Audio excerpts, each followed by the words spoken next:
Ó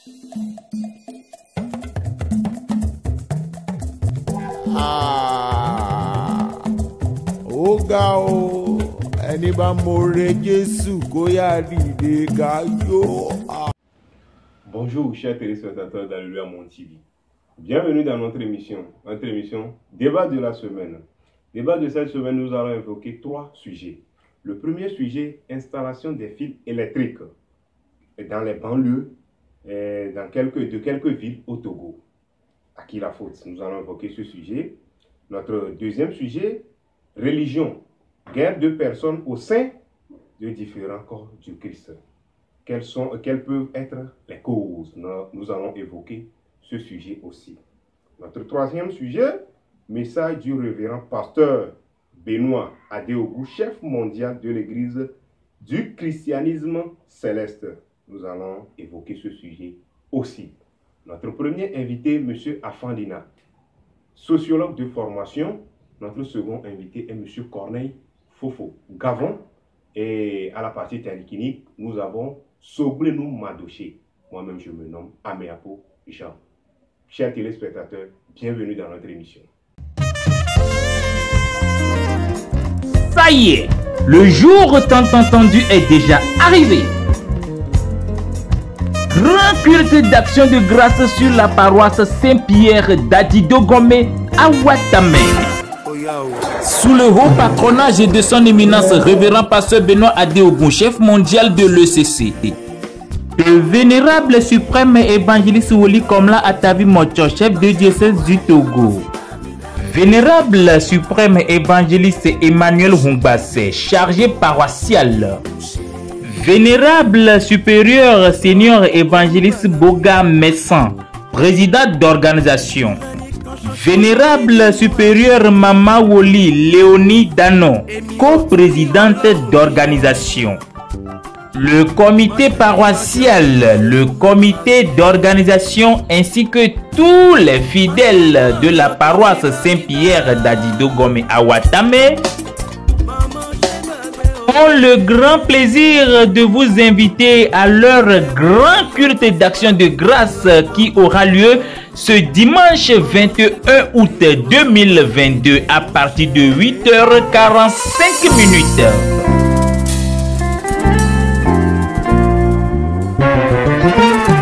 Azan de cas, les TP de cas, paroisse Saint-Pierre à Ouattamé. Kosida, Peletri Nigwambe Keke Blabe Vodeke, Lindekanye Gani, Mitibla Nevoaton, Azamboko, Azamboko.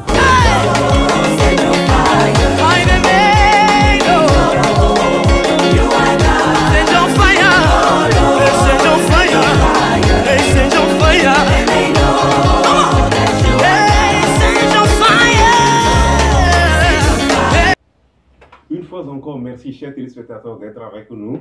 Et nos deux invités sont déjà présents. Et je vais commencer à ma droite, monsieur Corneille Fofo Gavon. Merci, bonjour. Bienvenue. Merci, bonjour, alléluia. Aujourd'hui, je suis dans ma soutane. Alléluia. J'espère que ça va bien. Merci à nos chers téléspectateurs. Nous sommes encore là pour parler de notre église, pour parler de la société, ce qui va, ce qui ne va pas. Voilà, nous sommes là. Hein. Merci beaucoup. Merci d'avoir accepté notre invitation. C'est plutôt moi qui le dis. Monsieur Afandina. Ouais. Bonjour. Bonjour, comment vous allez? Je vais bien chez vous. Bon, ça va aussi. Ok. Merci d'avoir accepté notre invitation. Merci. Ok. Monsieur Afandina, je reste avec vous. Ouais. Installation armachée. Ouais.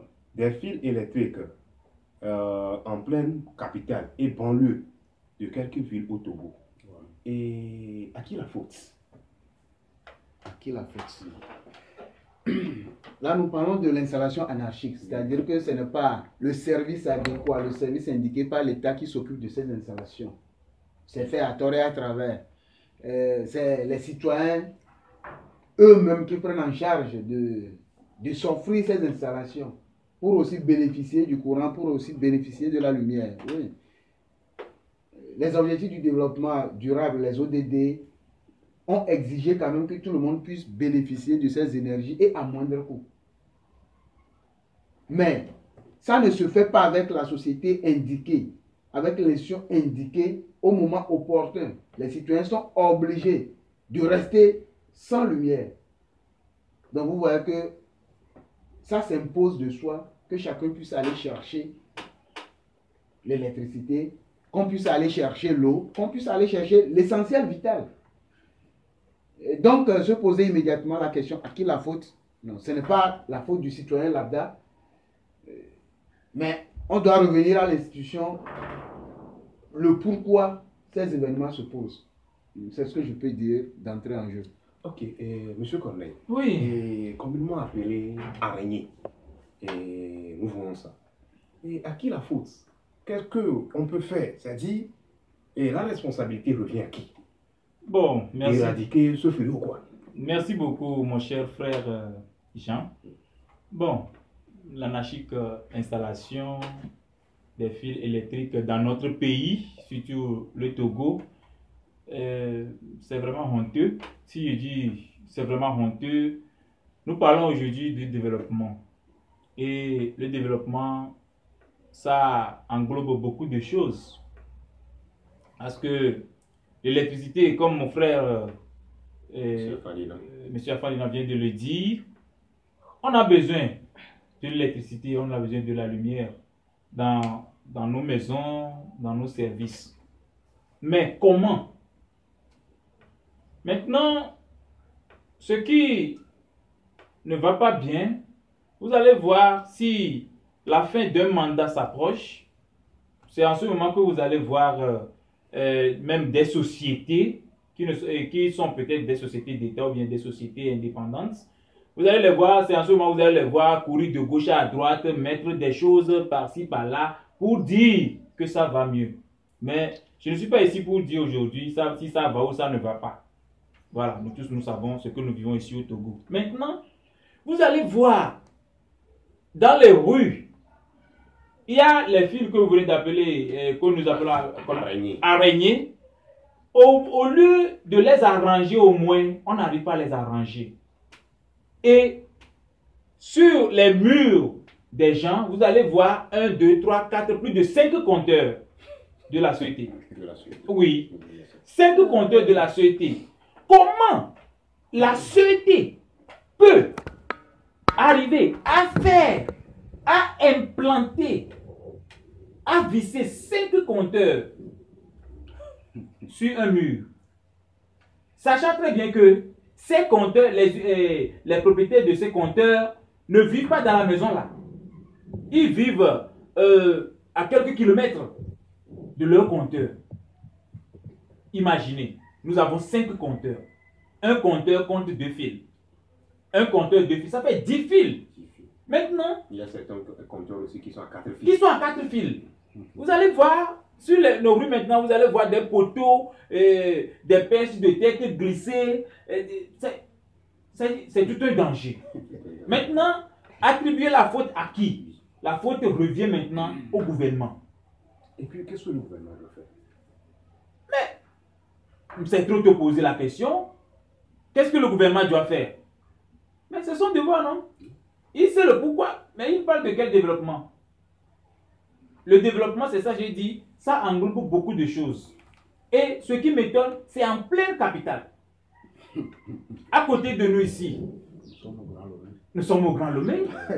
En pleine capitale. Vous allez voir ici à côté. Et, bon, je ne sais même pas. Et c'est devant un commissariat de police. Devant un commissariat de police. Et il y a des commissaires qui passent par là, qui voient ça là. Mais ils ne disent rien. Maintenant, le commissaire, lui, là, quoi, dans ça? Mais Le commissaire n'a rien à voir. il n'a rien à voir dans ça, mais il est quand même, il fait partie du ministère de la Sécurité et de la Protection civile. Et ça aussi, ça compte. C'est son domaine. Le ministère a le plein droit d'assigner la société qui attribue, la société qui fournit de l'électricité là. Si par exemple, la police vient et dit, mais un seul mur peut contenir 10 compteurs. Si le commissaire dit d'enlever ces compteurs, on peut les enlever. On peut les enlever et les mettre où? Et les mettre où? Chercher. Nous prenons le développement, non? Oui. Ah oui. Il faut que le développement soit efficace. Il faut que le développement soit efficace et non un développement limité. Non. C'est ça. Pour le moment, c'est ce que j'ai à dire pour le moment. Parce que c'est pas bien. Et M. Corneille vient de dire que la responsabilité revient au gouvernement et d'arranger les trucs là, etc. Et quelle approche de solution et pouvez-vous nous donner pour sauvegarder des vies humaines? En fait, moi, je ne vais pas immédiatement sur les approches de solution. Je veux un peu corroborer ce qu'il avait déjà dit. Nous sommes dans Grand Lomé.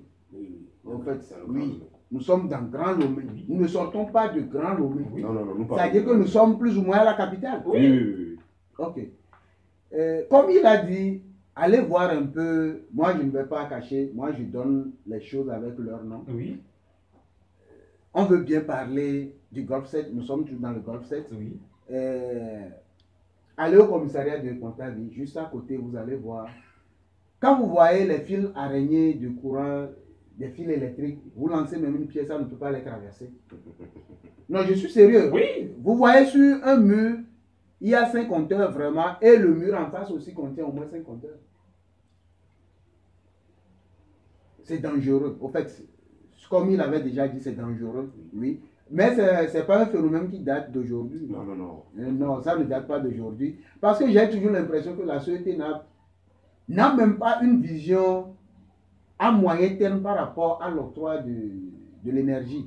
C'est-à-dire qu'à chaque fois, il va falloir que la zone soit totalement habitée avant que le projet de poteau électrique ne vienne vers ce milieu. Or, en fait, ce n'est pas en fait totalement gratuit. Vous récoltez toujours quelque chose dedans.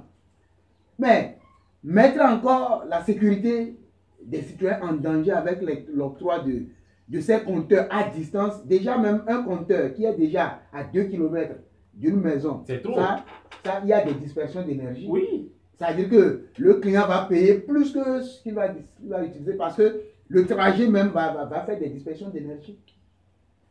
Mais le moment de faire l'effort pour offrir ce bien nécessaire à la communauté, je ne sais pas ce que la société attend toujours. Nous-mêmes, nous avons vécu cette situation tellement que on était tellement à un niveau habitué à ça. Et maintenant, ça se prolonge toujours dans les milieux qui s'urbanisent au jour le jour. Donc, je ne sais pas si on n'a pas de vision dans nos entreprises, dans nos institutions, surtout étatiques. J'ai l'impression que ça manque, quoi. La société attend les moments des campagnes électoraux. Non. La société a quoi dans les moments électoraux? Mon frère Jean, disons-nous la vérité. Disons-nous la vérité. Vous le savez, nous le savons très bien, que dans ce pays, va à Kévé, quelques kilomètres de la capitale. Là, je suis même allé trop loin, ça. À Legbasito ici. Legbasito, c'est plus pire. Mais Legbasito, hein? C'est pire. Oui, c'est pire. Vous voyez, non? C'est pire. Legbasito, c'est pire. Vous allez voir c'est-à-dire les fils électriques, d'autres sont... Mais tout est mélangé. Je me demande comment les électriciens reconnaissent le... Voilà. Une minute. Et ce n'est pas bien. C'est un danger public. Parce que vous n'êtes pas sans savoir, il y a de cela 3 jours, il y a un ferrailleur soudeur qui a succombé comme ça. Hein. Il a succombé comme ça. Et aussi... il a été enterré hier. Même sur champ, ici à Clément à Gokpan, nous appelons Clément à Gokpan, non le de chez nous ici. Maintenant, ce qu'il y a aussi, il n'y a pas la sécurité. Le ministère de l'énergie et de l'urbanisme, ces 2 ministères-là, je dirais qu'ils n'approfondissent pas leur mission. Ils n'approfondissent pas leur mission. Oui. Ce n'est pas parce que le gouvernement n'a pas viabilisé les lieux. Non! On dit gouverner, c'est prévoir. Justement.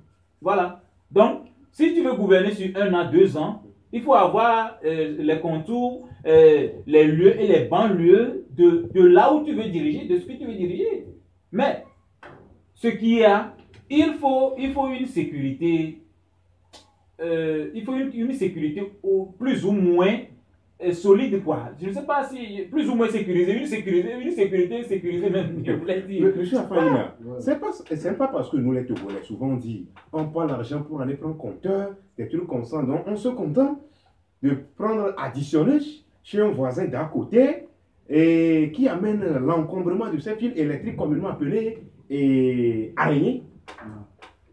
Monsieur Jean, ce que je dis là, c'est par rapport à la sûreté elle-même. Oui. En fait, c'est la sûreté qui livre les compteurs sur les murs. Ce n'est pas des additionneuses. Et le milieu en question, je l'ai cité. Allez-y seulement, c'est au bord des routes, des voies. Ce n'est pas caché. Tout le monde peut le voir. Ce n'est pas des additionneuses. Nous connaissons bien au Togo les additionneuses et nous connaissons aussi les compteurs. Oui. Oui, le phénomène de l'additionneuse aussi était passé. Mais aujourd'hui, tout le monde va vers la sûreté pour chercher bien l'énergie. Compteur sous compteur. Et on se rend compte que ça reste encore au bord des routes parce que ça ne peut pas. Les poteaux n'ont pas atteint les milieux habités. Donc on est obligé de laisser le compteur en chemin. On laisse le compteur en chemin. Le citoyen lambda lui-même se débrouille pour ramener la lumière chez lui à 2 km, à 3 km. Et ça, je me dis que les activités, même en ce moment, quand on vient découvrir que oui, la zone là se développe, il y a un peu de l'occupation.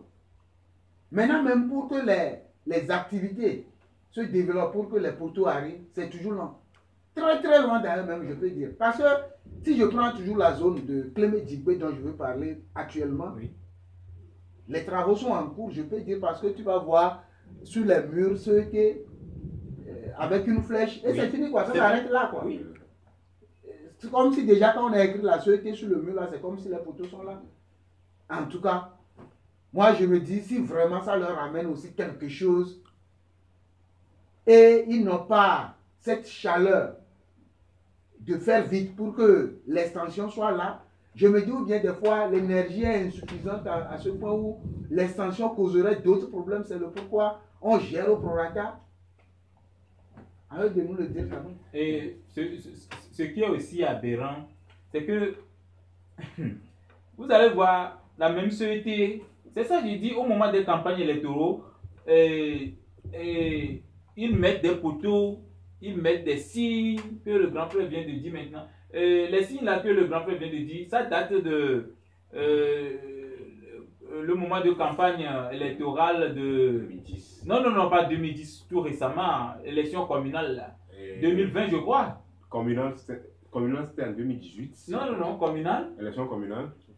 Ça fait 3 ans de cela, donc 2019 comme 2019. Ça, j'ai pas la bonne mémoire sur ça. C'était un 30 juin. Un 30 juin. Voilà, donc, bref, c'est au moment des campagnes que la société aussi se mêle dans la danse, que les routes en réhabilitation se mettent en danse pour nous faire croire.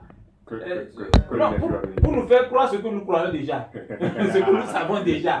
Vous voyez, non? Alors, ce que moi je dirais à la société, vous savez, au Togo, ce qui nous manque, c'est que ça ne m'engage pas. Ça là, non, ça les engage. Moi, ça ne m'engage pas. Or, toi aussi, tu as ta vie qui est en danger. Vous allez voir, surtout au moment des grandes pluies, les saisons pluvieuses, des poteaux électriques, des araignées là, qui barrent des fois des chemins. Et si tu ne sais pas faire, tu rentres, tu conduis la moto, tu rentres dedans. Ce sont des blessures, c'est un danger. Et puis. Les sont toujours sur les voies actuellement. Oui, donc sont toujours sur les voies. J'en ai vécu cette semaine même. Donc, les moyennes tensions là, vous allez voir aussi, la société n'arrive pas à les sécuriser. Je ne sais pas trop, je ne suis pas dans leur domaine pour mieux parler de ça, mais ce que nous savons, il faut une protection solide pour que le citoyen lambda peut vivre librement, aller partout où il veut. Parce que question d'électricité, c'est pas petite affaire. Tu fais petite erreur, mais... Monsieur Corneille, je reste avec vous. Nous remarquons que, et souvent, monsieur Afanda vient de le dire, oui, que la société a installé des compteurs au bord des routes. Oui. Mais nous remarquons que quand nous voyons un ministre ou bien un directeur, oui, qui est dans un milieu un peu reculé comme ça, La société fait coûte que coûte jusqu'à amener son compteur chez lui là-bas à la maison. Oui. Mais si c'est nous les citoyens lambda, ils nous placent ça au bord de la route. Mais Ça signifie quoi au juste? si ça ne te plaît pas, toi aussi, il faut aller être nommé. Il faut qu'on te nomme Premier ministre ou bien ministre. C'est leur prérogative à leur fonction. C'est ça? C'est ce que vous pouvez dire, monsieur Wagner. Oui, parce que, vous savez, souvent on dit... Je ne sais pas les si plus vous forts- aussi vous remarquez ça. Oui, mais c'est remarquable partout. Non, au fait, je ne peux pas dire que c'est ainsi, mais vous savez, même dans le contexte actuel, si tu as les moyens toi-même pour acheter les poteaux, pour ramener ton compteur chez toi, la société ne va pas t'empêcher de le faire. Oui. Donc je suppose là que l'autorité en ce cas peut le faire. Là, lui, il a les moyens, il peut débloquer pour qu'on lui amène l'électricité chez lui, même s'il est reculé. Je ne sais pas si vous comprenez. Je comprends. Oui, donc dans ce cas, on ne sait pas. Il faut aller voir maintenant sur quelle base la lumière lui est arrivée. Lui est arrivé. Et étant donné qu'au fait, lui, il bénéficie sur les deux pieds parce que par rapport aux moyens, l'autorité en a, Oui. par rapport aux relations et à l'ordre, celui qui va signer l'ordonnance, que ça arrive là-bas, il a ce capital social. Oui. Donc il a les deux moyens.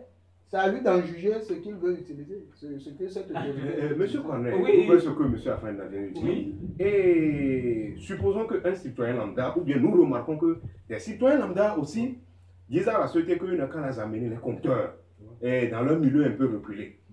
Donc, eux, quand ils prennent leur compteur comme ça, souvent, eux aussi, quand ils veulent te donner courant comme ça, ils te font compteur là. Mais vous savez, nous sommes... C'est pas parce que la Non. société a fait ses Non, responsabilités qui amène tout ça. Nous sommes dans un système B2B. Oui, B2B. Nous sommes dans Et un puis, système... c'est pas Non. la société Bon. n'a pas fait ses Oui. responsabilités. Non, mon frère Jean, tu sais, il y a une chose. Comprends-moi un peu. Tu me comprends déjà, je sais que tu me comprends. Mais tu sais, toi aussi, tu es là-bas maintenant. Là. Si tu as les moyens... Je tu n'en peux- disconviens oui, pas. tu peux faire venir chez toi les poteaux électriques de la société. Sans problème. Voilà.